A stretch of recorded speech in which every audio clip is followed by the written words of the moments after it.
नमस्कार, दोपहर के 3:30 बज रहे हैं। आप देख रहे हैं इंडिया टीवी। आपके साथ मैं हूं ज्योति मिश्रा। खबर पश्चिम बंगाल से। बीरभूम नरसंहार मामले में सीबीआई की टीम लगातार एक्शन में है। आज दूसरे दिन भी सीबीआई की टीम रामपुर हाट के बोगतुई गांव पहुंचकर घटनास्थल का जायजा टीम ने लिया। सीबीआई टीम के साथ फॉरेंसिक की टीम भी मौजूद थी। इधर सीबीआई ने आरोपियों की धरपकड़ भी अब तेज कर दी है। अपडेट्स आप तक पहुंचा दें कि अब तक मामले में 22 लोगों को नामजद आरोपी बनाया गया है। सभी आरोपियों को गिरफ्तार भी कर लिया गया है। सभी पर गंभीर धाराओं के तहत केस भी दर्ज किए गए हैं। सीबीआई की टीम इस मामले में बेहद ही सख्ती बरत रही है। बीरभूम में ही सीबीआई की टीम ने डेरा भी डाल लिया है। सरकार गेस्ट हाउस में सीबीआई की टीम ने अपना टेम्पररी ऑफिस बना लिया है, सरकारी गेस्ट हाउस में, जहां से पूरे मामले की निगरानी टीम द्वारा की जा रही है। रामपुर हाट के बोगतुई गांव में हुई हिंसा पर यूपी के पूर्व डीजीपी और बीजेपी सांसद बृजलाल ने बंगाल पुलिस और सरकार पर बहुत बड़ा आरोप लगाया है। बोगतुई गांव में मामले की जांच करने जा रहे बीजेपी डेलीगेशन का नेतृत्व कर रहे बृजलाल ने आरोप लगाया कि टीएमसी के कार्यकर्ताओं ने बोगतुई गांव जाने से उनकी टीम को रोका। साथ ही आरोप लगाया कि टीएमसी के कार्यकर्ताओं ने उन लोगों के साथ धक्का मुक्की भी की। पूर्व आईपीएस और बीजेपी सांसद बृजलाल उस टीम का हिस्सा थे जो टीम बंगाल के बीरभूम में आगजनी और हिंसा की जांच करने के लिए गई थी। हमारे साथ बृजलाल जी हैं। सर, आप लोग जब बीरभूम गए तो आप लोगों ने वहां क्या देखा और क्या आप लोगों का वहां पहुंचना एक आसान रास्ता था या आप लोगों को उसमें कोई दिक्कत हुई? वहाँ पहुँचना आसान रास्ता नहीं था। हम लोग वहाँ पहुँचे और जब वहाँ हमें जाना हुआ तो ये कहा गया नहीं साहब, आपको नहीं रोका जाएगा, जैसा कि वहाँ बताया गया। हम लोग रास्ता बिल्कुल साफ मिलता गया, लेकिन जो रामपुर हाट है उसके बगल में बोगतुई गांव है जहाँ घटना हुई थी, उससे 20-25 किलोमीटर दूर एक कस्बा है सैंथिया। सैंथिया में जब हम गए तो हमारी टीम में हम 5 लोग थे।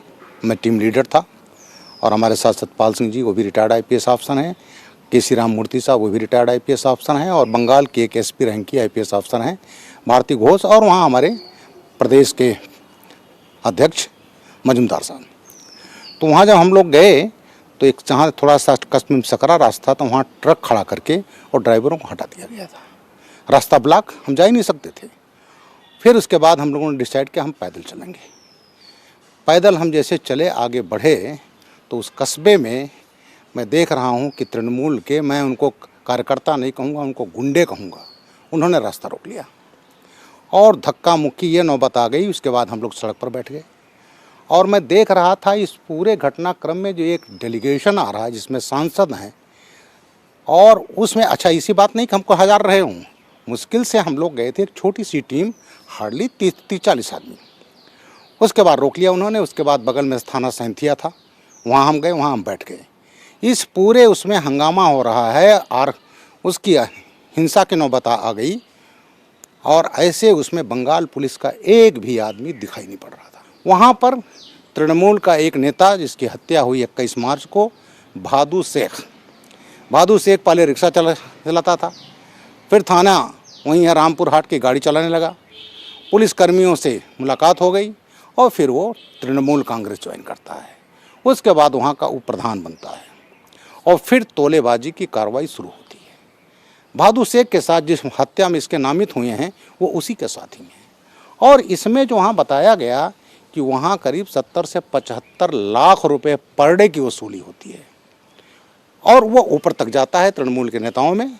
और वहाँ जो एक और धंधा है, गाय और बैलों की तस्करी, जो इधर से नॉर्थ इंडिया से जाते हैं यहाँ से होते हुए बंगाल, और बंगाल से फिर जाते हैं बांग्लादेश बीफ के लिए, तो वो भी एक रामपुर हाट जो है वो बहुत बड़ा अड्डा है।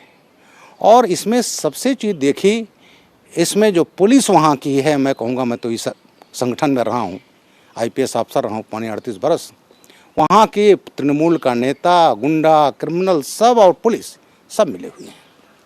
ये घटना ये कोई एक नहीं हुई कि 10 लोग मार दिए गए जला करके। उसके पहले एक राजेश शेख का मर्डर हुआ, एक और मर्डर हुआ, और सबका यही था पैसे में अवैध वसूली का बंदरमाट। और इसी में घटनाक्रम चला। बोधू शेख ने क्या किया, बाद में अपने परिवार वालों को लगा लिया, जो उसके पुराने साथी थे उनको हटा दिया, वो भी तृणमूल के थे, उन्होंने अपना धंधा शुरू किया। लेकिन यहाँ पर इसका संबंध अनारुल हुसैन, जो वहाँ ब्लॉक का प्रेसिडेंट है तृणमूल का, उससे हुआ और ऊपर के नेताओं से हुआ, तो ये मजबूत था। लेकिन इसी वसूली के धंधे में इसकी हत्या होती 21 मार्च की शाम को। उसके पहले राजेश शेख का मर्डर हुआ था, उसमें भी इसका नाम आया था, कोई कार्रवाई नहीं हुई। और उसके बाद ये घटना होती है। जब ये घटना होती, पुलिस को जानकारी होती है, वो तुरंत पहुंचती है, देखती है, फोर्स लगाती है, रिटेलिएशन ना हो। रामपुर हाट थाना 2 किलोमीटर है, पैदल 15 मिनट में पहुंचा जा सकता, 10-15 मिनट में, लेकिन कोई नहीं गया। उसके बाद ये जाते हैं, महिलाएं और बच्चे, अबोध बच्चे पहले पीटा गया, उनको घरों में ढकेल करके, बंद करके, बाहर से कुंडी लगा करके आग लगा दी गई। केवल एक घर में सोनू शेख उर्फ संजू शेख के घर में 7 डेड बॉडी वहीं मिली थी, जिसमें महिलाएं और बच्चे थे। एक महिला जो फातिक शेख, वो भी विरोधी पार्टी था, वो फरार हैं क्योंकि बहादुर शेख मर्डर केस में है। तो ये जला करके ऐसी जघन्य घटना हमने नहीं देखी। इंडिया टीवी हर वक्त हर जगह डाउनलोड करने के लिए सर्च करें India TV news Google play store या ऐप स्टोर पर।